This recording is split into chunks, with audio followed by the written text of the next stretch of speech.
भाई और बहनों, 2028 युग परिवर्तन पूज्य गुरुदेव भगवान ने अपने कर कमल से पवित्र पुस्तक ज्ञान गंगा में लिखा है।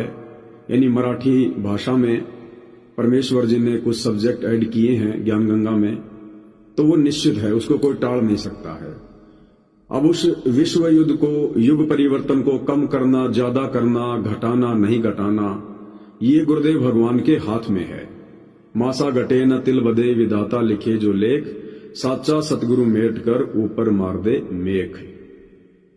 ये सतगुरु रामपाल जी परमेश्वर जी के हाथ में है, इस कल की भगवान के हाथ में है, और दुनिया में कोई भी इस स्थिति को कंट्रोल नहीं कर सकता। और आए दिन ये स्थिति अब ज्यादा से ज्यादा बिगड़ेगी। देखो, परमात्मा धरती पर प्रकट हैं, आए हुए हैं, और जब तक इंसान हार नहीं मान लेगा तब तक परमात्मा अपना कार्य आगे शुरू नहीं करता है। इंसान की फितरत है हार ना मानना, और भगवान का विधान है इंसान को हार मनवा के रहना। लेकिन इंसान प्यार प्रेम से हार नहीं मानता है, घुटने तुड़वा के हार मानता है। तो वर्तमान में वो सब कुछ चल रहा है। सन 1994 से परमपिता परमात्मा कबीर साहिब सतगुरु रामपाल जी ने धरती पर प्रकट होकर अपना 1994 में यथार्थ 13वां कबीर पंथ चलाया। और परमेश्वर का जो विधान है, जो एग्रीमेंट है काल के साथ, परमात्मा उसी आधार से आत्माओं को अपनी शरण में लेता है, अपनी जानकारी देता है, और वो है ज्ञान मार्ग। तो गुरुदेव भगवान दिन रात एक करके, ना दिन का सुख देखा, ना रात का चैन देखा, ना नींद देखी, दिन रात एक करके गुरुदेव भगवान ने इस ज्ञान को जन जन तक पहुंचाने का प्रयास किया है। इस मार्ग में ना जाने कितनी बाधाएं उनको उठानी पड़ी है, जेल तक उनको जाना पड़ा। आज भी पिछले 11 वर्षों से जेल में बैठे हैं। उन्होंने किसी भी बात की कोई परवाह नहीं की, ना समाज की, ना अपने परिवार की, ना अपने शरीर की, किसी बात की नहीं। क्योंकि विनाशकारी मंजर परमात्मा जी की आंखों के सामने घूम रहा होता है। ये अंतर्यामी है, आदि अंत की सब जानने वाला होता है। तो इनका जो तरीका था, जो भक्ति विधान था, उस आधार से इन्होंने कोई कमी नहीं छोड़ी, और ना किसी प्रकार की कोई कमी परमात्मा वर्तमान में इसार जेल में बैठकर छोड़ रहे हैं। लेकिन भाई और बहनों, ये काल प्रेरित दुनिया है, ये इतना जल्दी हार नहीं मानने वाली है। हालांकि बड़े बड़े नेताओं को, बड़े बड़े प्रधानमंत्रियों को, राष्ट्रपतियों को, राष्ट्र अध्यक्षों को इस बात का भली भांति आभास हो गया है, अनुभव हो गया है कि अब स्थिति धीरे धीरे तुम लोगों के हाथों से निकलती जा रही है। और वो दिन दूर नहीं जब तुम लोगों को सड़कों पर आना पड़ेगा, देश छोड़कर भागना पड़ेगा, ऊपर हाथ खड़े करने पड़ेंगे। ये सन 2026 का वर्ष है, मार्च का महीना है। कल भारत के प्रधानमंत्री नरेंद्र मोदी ने अपना भाषण दिया, और उन्होंने क्लियर कर दिया कि स्थिति धीरे धीरे बेकाबू होती जा रही है, और आने वाले समय में देश को, जैसे हम 2020 में कोविड यानी उस कोरोना काल में मिलजुल कर एक दूसरे का साथ दे रहे थे, उसी प्रकार सभी ने मिलजुल कर एक दूसरे का साथ देना चाहिए। और धीरे धीरे गंभीर स्थितियां पैदा हो रही हैं। यानी भारत देश के प्रधानमंत्री नरेंद्र मोदी ने कल अपने भाषण में, सभा में बिल्कुल क्लियर कर दिया है कि भाई आने वाले समय में, वो चाहे 10 दिन बाद हो, चाहे महीने बाद हो, चाहे 2 महीने बाद हो, स्थितियां बेकाबू हो जाएंगी। और जैसे 2020 में लॉकडाउन लगा था, उससे भी भयंकर स्थिति प्रकट होने वाली है, उससे भी भयंकर। महंगाई इस कदर बढ़ेगी जिसकी किसी ने उम्मीद भी नहीं की होगी, उम्मीद भी। आप जी सोशल मीडिया पर देख रहे हैं, आए दिन गुजरात में पेट्रोल पंप पर 500 मीटर लंबी लाइन लग रही है, 500 मीटर लंबी। एलपीजी गैस सिलेंडर के लिए कितनी लंबी लाइन लग रही है। तो भाई और बहनों, अब वो समय आ गया है, वो समय अब आ गया है जो परमात्मा जी ने निर्धारित किया हुआ है। ऐसे सतगुरु रामपाल जी को कोई भी कल की भगवान के रूप में स्वीकार नहीं करने वाला, उनको परमात्मा के रूप में स्वीकार नहीं करने वाला। और जबरदस्ती परमात्मा करता नहीं है, तो समय का इंतजार उन्होंने किया और 11 साल से जेल में बैठ के किया। और जब तक ये नकली नेताओं की, मंत्रियों की, प्रधानमंत्रियों की जो झूठी महिमा, झूठी दुनिया ने कर रखी है कि फला फला नेता भारत को विश्व गुरु बना देगा, ग्लोबल इंडिया बना देगा, जगत गुरु बना देगा, ये कर देगा, विज्ञान ये कर देगी, वो कर देगी, गधी की पूंछ कर देगी, कुछ नहीं कर सकती। ना ये नेता कर सकते, ना ये विज्ञान कर सकती, कुछ नहीं कर सकता कोई। तो अब वो समय आ गया भाई और बहनों। अब ये 2026 से अब स्थितियां बिगड़नी शुरू हो जाएंगी तगड़े तरीके से। और 3 साल तो बहुत दूर की बात है, 2028 तो युग परिवर्तन है, यानी 28 में तो परिवर्तन हो जाएगा। ये उससे पहले पहले सारा माजरा बिगड़ेगा भयंकर तरीके से। क्या खाएंगे लोग, क्या पिएंगे लोग, कुछ नहीं है, तबाही मचेगी भयंकर वाली। जो जय गुरुदेव जी ने भविष्यवाणी कर रखी है ना कि 12-12 कोस पर दीपक जले दिखाई देंगे, लाशें उठाने वाला कोई नहीं मिलेगा। और भारत के प्रधानमंत्री का चेहरा किस प्रकार से उतरा हुआ है, कितने मायूस हैं, कितने निराश हैं, ये आप जी भली बात ही उनके भाषण में देख सकते हो। क्योंकि इन लोगों को तो पता है, जनता को बेशक ना पता हो, जनता तो अपनी रोजी रोटी के धंधे में 24 घंटे मशगूल रहती, उन्हें पता ही नहीं क्या हो रहा है क्या नहीं हो रहा। इन लोगों को अच्छे से पता है कि वैश्विक स्थिति क्या होने वाली है, अंतर्राष्ट्रीय हालात किस कदर बिगड़ने वाले हैं। और फिर परमात्मा की भविष्यवाणी झूठी नहीं हो सकती भाई। परमात्मा सतगुरु रामपाल जी ने जय गुरुदेव पंथ के संचालक तुलसीदास की भविष्यवाणी को खुद पढ़कर बताया। अगर सतगुरु रामपाल जी ने पढ़कर बताया है तो भाई जो का त्यों घटित होगा, क्योंकि किसी झूठी भविष्यवाणी का समर्थन सतगुरु रामपाल जी नहीं करते। तो भैया उसमें साफ साफ लिखा है, नास्तिक देशों का नाश होगा, अमेरिका नष्ट होगा, रूस नष्ट होगा, चीन 75% नष्ट होगा, थोड़ी बहुत आत्मा जो बचेंगी उनको भारत शरण देगा। और जितने भी मुस्लिम देश हैं ये आपस में लड़ झगड़ के मरेंगे, आपस में लड़ झगड़ के मरेंगे। और आप देख रहे हो अमेरिका का जो जो मुस्लिम देश साथ दे रहा है ईरान के खिलाफ, आप जी देख ही रहे हो, दोहा को, यूएई को, दुबई को कैसे वो निशाना बना रहा है। तो भाई और बहनों, ये मुस्लिम देश आपस में लड़ झगड़ के कट कट के मरेंगे। और ये विश्व के जो 3-4 देश हैं जो अपने आप को ये समझ रहे हैं कि बस हमसे बढ़कर और कोई नहीं है, रूस है, अमेरिका है, चाइना है, इनमें सबसे ज्यादा कंपटीशन है। ये आपस में जो इन्होंने मसाला तैयार कर रखा है साइंस के माध्यम से, परमाणु बम का, मिसाइलों का, जेट विमान का, ये आपस में नष्ट होंगे एक दूसरे के ऊपर हमला कर करके। लेकिन इस बीच जो आम आदमी है, आम व्यक्ति है, वो किसी भी देश का हो, वो बुरी तरह से पीछेगा, बुरी तरह से। भविष्य मलिका में जो लिखा है कि पूरे विश्व की जनसंख्या 64 करोड़ रह जाएगी, पूरे विश्व की जनसंख्या 64 करोड़। आज भारत में लगभग 150 करोड़ की जनसंख्या है, 30-40 करोड़ बताते हैं कि 30-40 करोड़ रह जाएगी भारत की ओनली। यानी पूरे विश्व की एवरेज में सबसे ज्यादा लोग अगर बचेंगे तो भारत में बचेंगे, लेकिन भारत में भी 75% लोग जाएंगे। और भविष्य मालिका में लिखा है कि 200 करोड़ लोग एक एक दिन में मरेंगे, 2 करोड़ या कितने शायद उसमें लिखा हुआ है। तो ऐसे हालात अब उत्पन्न होने वाले हैं, शुरुआत हो चुकी है।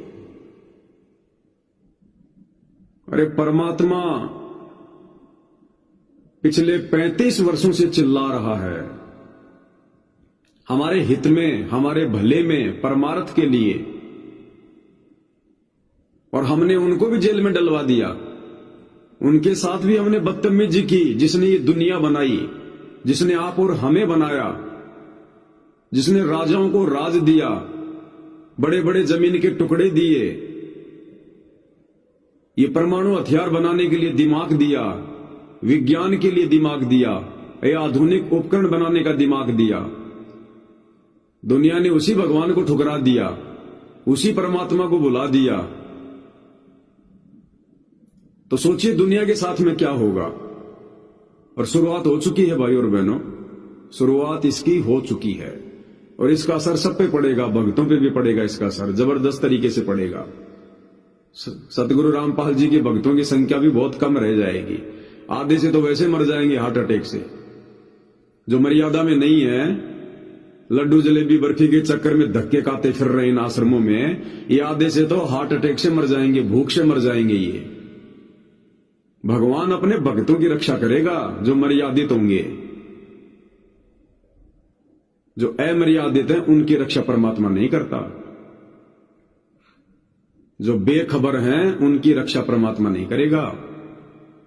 तो बाकी दुनिया का क्या हाल होगा, ये साफ तौर पर दिखाई दे रहा है, साफ तौर पर। हालांकि राजनीतिक क्षेत्र में हमारा कोई ज्यादा जानकारी नहीं है, हम आध्यात्मिक व्यक्ति हैं, लेकिन थोड़ी बहुत समझ जो परमात्मा ने दी है उस आधार से दास कह सकता है कि सतगुरु रामपाल जी परमेश्वर जी ने बताया कि ये जो ईरान है, ये जो इराक है, ये भारत का हिस्सा था। पहले भारत जो अखंड भारत था ना, अखंड भारत 650 साल पहले, जिसमें ये नेपाल, बांग्लादेश, तिब्बत, भूटान, अफगानिस्तान, आपका पाकिस्तान, म्यांमार, इराक, ईरान, ये सब भारत देश का हिस्सा था। इतना लंबा चौड़ा हमारा भारत देश था। और वर्तमान में जो लड़ाई चल रही है अमेरिका और ईरान के बीच में, वो इराक है या ईरान है, हमें तो इतना भी ज्यादा वो सेम से नाम है, जो भी आप लोग समझ रहे हैं। अमेरिका और इराक के बीच में जो लड़ाई चल रही है, ईरान है या इराक है, तो हमारे देश ने अपनी विदेश नीति के तहत ना तो इराक के समर्थन में आना चाहिए था और ना ही इजराइल के समर्थन में आना चाहिए था।